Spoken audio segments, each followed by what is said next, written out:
Hey guys, Blazie here, and this is a review of Land Before Time 8, The Big Freeze. It came out in 2001, and spoiler alert, it's probably the most boring Land Before Time so far. Like, it just felt so pointless. So let's just get into it then, shall we? Narration once again, this time by the same person who does it normally, though I will say the animation looks a bit better than the previous one. It doesn't look as good as all the other ones. I very much prefer the traditional style, but this one does look much better. And in fact, I only really spotted like one time a obvious odd animation thing, which was just another dinosaur here just like snorted a line of coke, and his eyes are just like bugging out. But that's really about it. So I gotta give them that, I guess. They managed not to stuff up the animation again. So we see Ducky is having trouble sleeping thanks to Spike snoring, so she gets a little moody about it. The next day, the group is getting taught about the past and such from an old wise dinosaur, Mr. Thicknose, who has been everywhere and knows everything, apparently. But Ducky is falling asleep, basically showing you what you're in for watching this movie. Ducky does end up falling asleep along with Spike, who also does for some reason. I'm a little confused by that. Out of boredom or something, I guess. I understand Ducky, but not Spike. Anyway, but only Ducky seems to get in trouble with Mr. Thicknose and not Spike, making her a little moody, which only escalates as Spike eats a tree star. She yells at him, making Thicknose yell at her but not tell Spike. So things are a little tense, basically. But for me, the viewer, I'm bored as hell already. The Thicknose voice is so boring. He sounds so damn bored. There's just no excitement in his voice at all. It legit feels like you're in class, and this goes on for a good couple minutes. And it's just such a boring start to your movie. Long, long ago, further back than anyone can remember, great creatures first crawled up from the murky... The characters are falling asleep, and so am I. Ducky ends up explaining how she feels to Sarah, and I like this explanation, as Ducky doesn't understand this feeling. It's not her to be angry, it's not her to be mad, and I like that she doesn't understand what she's feeling. Like, she doesn't understand what she feels deep inside, like she could be sick. But then Sarah realizes, oh, you're not sick, you're just mad. Yeah, I am. At what? Ducky is just so confused, and I like that, because, yeah, it's just not her character to be mad. So, while that's going on, Spike runs into another Spike Tail that looks a little younger than him, but can actually speak. For some reason, I don't really explain that Spike can speak, but only does it when he wants to. But let's be real here, at this point, it's a bit weird. Especially when you bring in one from his own species that is clearly younger. So anyway, basically it's a new migrating spiketail herd that moved into the Great Valley, because apparently spiketails are not a thing in the Great Valley, and the mum of the little one is surprised to see a spiketail. But like, what about the one in the last movie? Sure, may not be herd of them, but there are spiketails there. But I guess they were just like whittled out of this movie conveniently. So anyway, Sarah sings a song about being mad to Ducky. Not sure if it's the right message for kids, so like, it's perfectly fine to be mad and scream and let out some anger. That is fine. But needed to just be a little bit more better in terms of a message. Like, don't stay mad, like she said. But it's not a bad sounding song, and ends with Sarah screaming and her dad is just like, oh, she's mad at somebody, and just smiles, and that's kind of funny. So it gets a pass from me. Just the message needed to be a little bit better. Afterwards, during the night, Littlefoot sees Snow during the night, and once again, no one believes what he saw. You think they would be nicer to her by now, and even the thick-nosed teacher, who is all wise and all, doesn't believe him either, or thinks it's anything to worry about, so just he doesn't tell anybody. Ducky is still a little moody at Spike and plays with her siblings, but not Spike, who seems like a little bit left out. But the other Spiketail shows up along with his mum, and they're wondering where like his family is. And so Ducky's mother comes over and is all like, yeah, I'm his mother. It hasn't been easy, but we managed and all that. Saying as well that there wasn't really any other Spiketails around, but other mum is like, until now. I will admit, the Spiketail mum seems a little bit judgmental here and there. Like then, hey, Spike can come play with our herd for the day, see how his own kind live. Like, fair, but it comes out as very judgmental. But Mum agrees to it though, but it does look a little sad. And then the other Mum is like, Spike, if you like today, perhaps you could stay a little longer. Go, stop. Spike does seem very happy though, running around for the others. Ducky has trouble sleeping without Spike now. Then it snows during the night, this time enough for everyone to see and realise. But parents are panicking since it's never really happened in Great Valley before as far as they know. But the kids love it of course, but Ducky is still mad at Spike and throws a snowball at him, which at first the kids are like, oh my god, you hit Spike. Which is fair. But then PG is like, hey, that looks fun. Haha, yeah, violence is always great. And so they start playing around in the snow. Even like the grandparents and Peach's mom gets on it. And even eventually Sarah's dad too. That's kind of funny and very heartwarming. I do admit, I do like the scene. It's just that when like Peachy just goes straight into, hey, that looks fun. No, Peachy. Violence is not fun.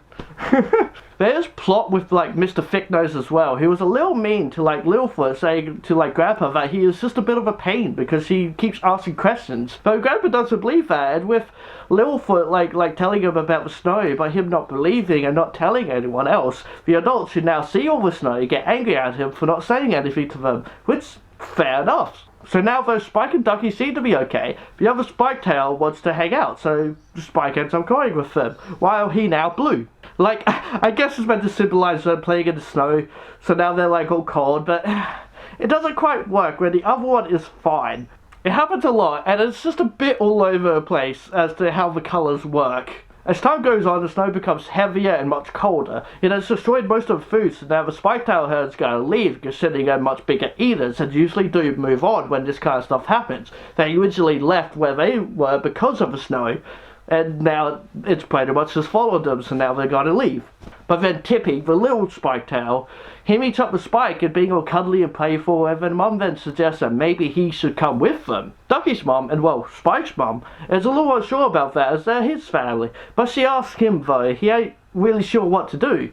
Ducky basically ends up getting angry as Spike tells him to go, and yeah, he leaves in the end without really saying goodbye to the others, mind you. But then Ducky wonders why would he leave his family? 'Cause he told him to leave?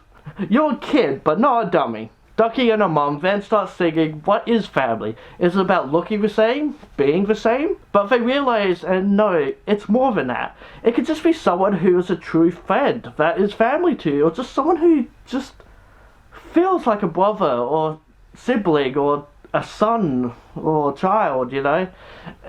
Family is complicated like that, but you just know it, you just feel it. It's someone you love. Simple as that, kinda, sort of. Again, it's complicated, but it's someone you love.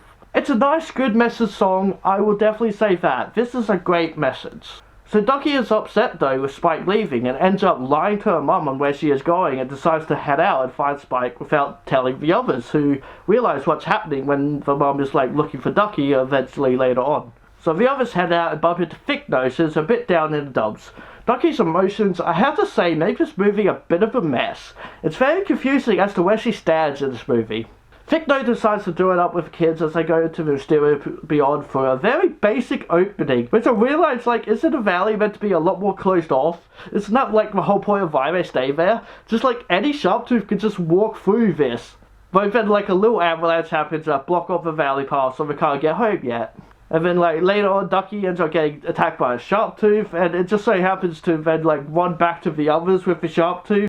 They end up taking him out with a giant snowball, and yeah, that encounter was just as short as that sentence was. So it turns out, Thicknose has never been outside the Great Valley before, even though he's supposed to be all smart and know everything. They eventually come across water that is frozen, hilarity ensues, the ice breaks, and there's a lot of wet water underneath. Why red? Because it's a hot spring, and red is the colour of hot after all, so it completely makes sense. Haha, not really, but yeah, it's a hot spring, so they get all warm, go back to their original colours, then there's food nearby. Thicknose ends up telling the truth that he lied and didn't actually go on any adventures or anything.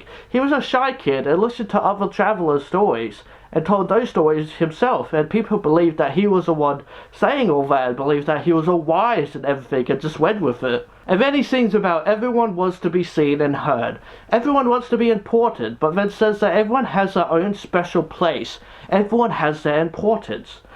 It's a good message, but the song is sung really bad by him. He's just so boring and has no energy behind it. I get that he's an old character and it's meant to be like a slow song, but his voice is just so boring. It just comes off as a bad song, though I do like the message in it, but it's a bad song. And then once again the Sharptooth appears and Thicknose saves them pretty quickly. It's all over and done with in like less than a minute. So it was pretty pointless. It feels like it was just like a checklist that we have to have a Sharptooth in there. Doesn't matter how long, just shove him in there. He was just like such an afterthought in this movie. So they make their way back to the entrance house, blocked up, and manage to get their parents' attention by Sarah screaming loudly and breaking the snow covering the ice. Like, yeah, that's all it took. It's a good thing I only broke that part of the ice, not all the snow around them coming down upon them. At least that didn't happen, you know, it's just very convenient. It just broke whatever the entrance that we needed to get through. So they go to a hot spring and there's apparently plenty of food there for all of them. Apparently for a whole herd of dinosaurs that look much more smaller now, I have to say. Did like a bunch of them die in the cold or something? Then the Spike Tails arrive there too, thanks to Spike leading Gray with his nose and finding food. So everyone's all happy to see him, and then Tippy knocks into him accidentally, making him slide away and break through a deeper area of the ice. So it's like a last second tense scene, and he manages to break through and screams out "Mama." His second word ever, and it kind of really hit me in the feels. I won't lie about that. So then, yeah, Ducky's mother, and well, his, jumps in to save him, and Ducky is all like, "You did it, Mama, you saved him." And she was like, "Of course I did. He's my boy."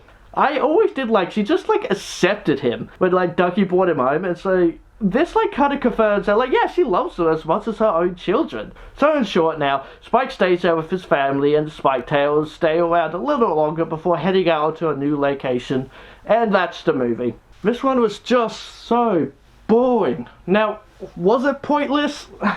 Kinda. Like, this one was all about Spike and Ducky. It gave the opportunity for Spike to leave with his own kind. But in the end, he stayed. And yeah, it's all about family. So the message is nice. There is a good message here about what is family. Well, it's those who love you. And those you love. You don't have to look the same. You don't have to look like them at all. That I totally respect. This movie is just so bland and boring though. Nothing happens in it. Thicknose, one of the main characters of this movie, is just so boring to listen to. But at least the animation was a step up from the previous movie, I guess. It was only really about one eye thing that happened, but that's really about it. Voice acting from the other characters are fine. But now Sarah has become extremely one-note, but she's just mad 24/7. While in the original, they like showed her like vulnerable too. Here, she's just lost that. And that's kind of sad to me that they took away that part of her character that I ended up liking. But I do like the message of this movie, and the overall story of Spike and Ducky wasn't bad. I understand why they did it and why they chose to do this. It just ended up being a really boring movie. It just needed so much more going on in it. Because yeah, you have like the Sharptooth, who just appears and gets taken out within like a minute or so. And so it was just like, yeah, why was he even there? It was a checklist. So I have to give this movie a 4 out of 10 foxes. This movie, I recommend the least, honestly, for just how meh it is. But I hope you were able to enjoy this review. If you did, give it a like and subscribe to our channel because I'll love you if you do. Hit that bell icon. And this fox says, be who you want to be. Alright guys, bye for now. Ow, ow.